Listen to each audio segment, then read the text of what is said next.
आगे महाराज का वर्णन भागवत में आया है। भगवान पीता रात्रि शरदोत फुल्ल मल्लिका वीक्षरन्तुं मनश्चक्रे योग माया उपाश्रिता। समय बीता धीरे धीरे वरुण भगवान आदि पर भगवान कृपा करके भागवत में महाराज का वर्णन आया है कि एक दिन भगवान ने शरद पूर्णिमा की रात्रि को मल्लिकादिक पुष्पों को देख करके, पुष्पों से बड़ी विभूषित हो रही है यह चांदनी रात, उस चांदनी रात्रि को देख करके भगवान ने अपनी बांसुरी बजाई। बांसुरी मतलब वेणु, वेणु भगवान ने बजाई। अच्छा महाराज जी, वेणु में 3 शब्द हैं, वा, ई और अणु। इन तीनों से मिलकर के बनी है वेणु। वा शब्द ब्रह्मानंद का प्रतीक, और जो ई शब्द है वो विषयानंद का प्रतीक।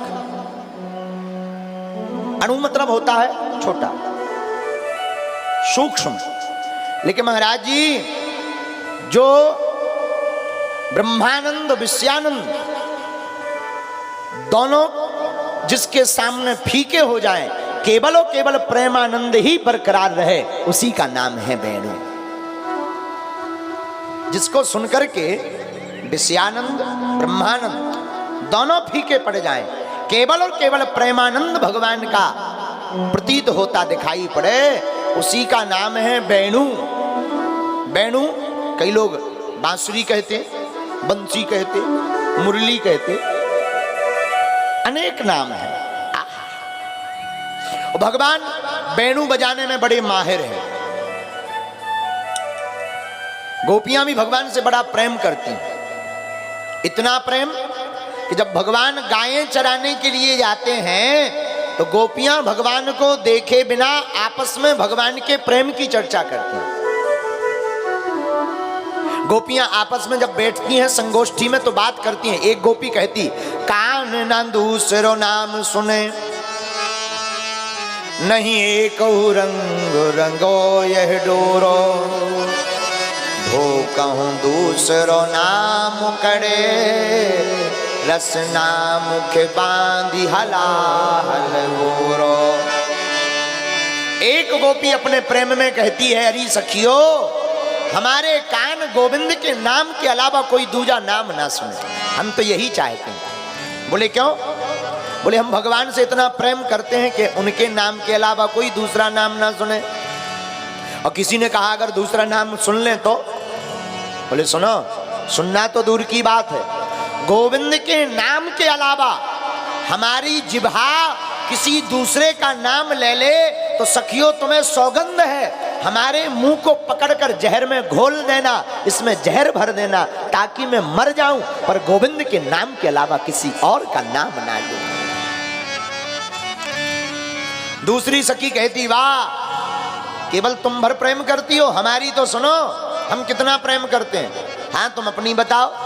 तो दूसरी सखी कहती, ठाकुर चित्त की वृत्ति है हमें, कैसहु टेक तजो नहीं भोरो,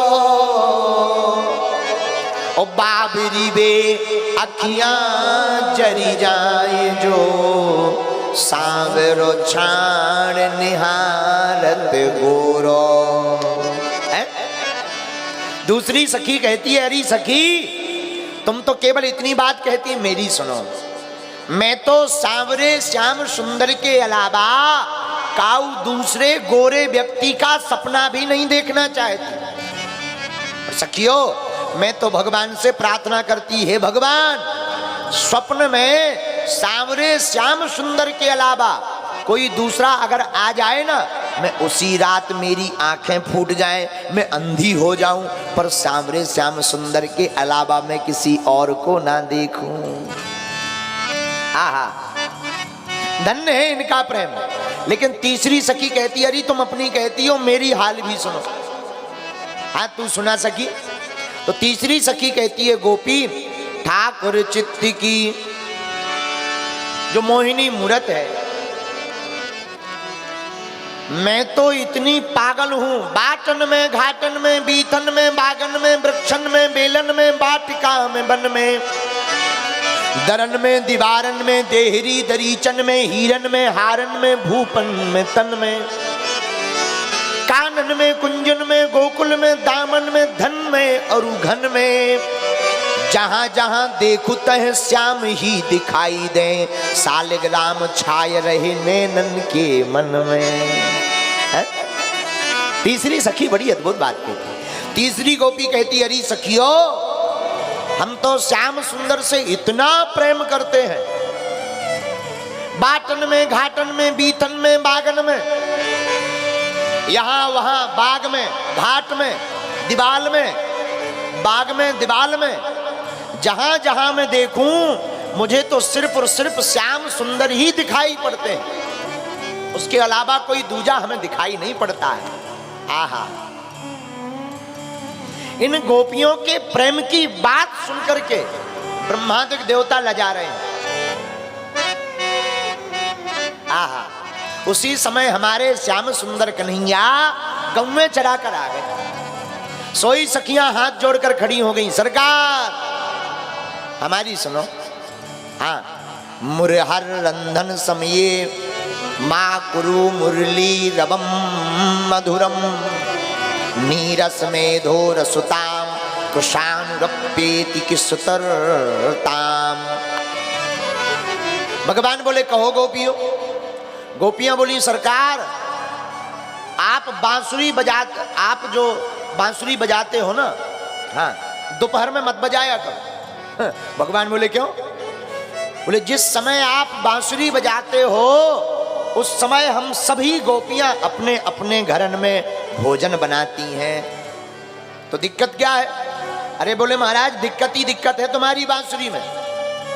जब आप हमारे भोजन बनाते समय बांसुरी की तान को छेड़ते हो तो भगवान जाने आपकी बांसुरी में ऐसा कौन सा जादू है कि बांसुरी की तान सुनकर हमारी तो आंखें बहने लगती हैं। वो तो छोड़ो आपकी याद में, लेकिन जो चूल्हे में लकड़ियां लगाते हैं वो हरी होकर के रस टपकाने लगती है, आग बुझ जाती है और रसोई रह जाती है।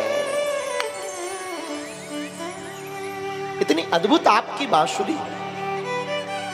इसलिए हे माधव, हे चितचोर, अरे ओ छलिया, हे कन्हैया, आप हमारे रसोई बनाते समय बांसुरी मत बजाया करो। मुरहर रंधन समये माँ कुरु मुरली रवम मधुरम नीरस में धोर सुताम कृषानुरप्येति किसुतरताम। धन्य है इन गोपियों का प्रेम। महाराज जी, संसार में कन्हैया को पाना है तो गोपी बनना ही पड़ेगा।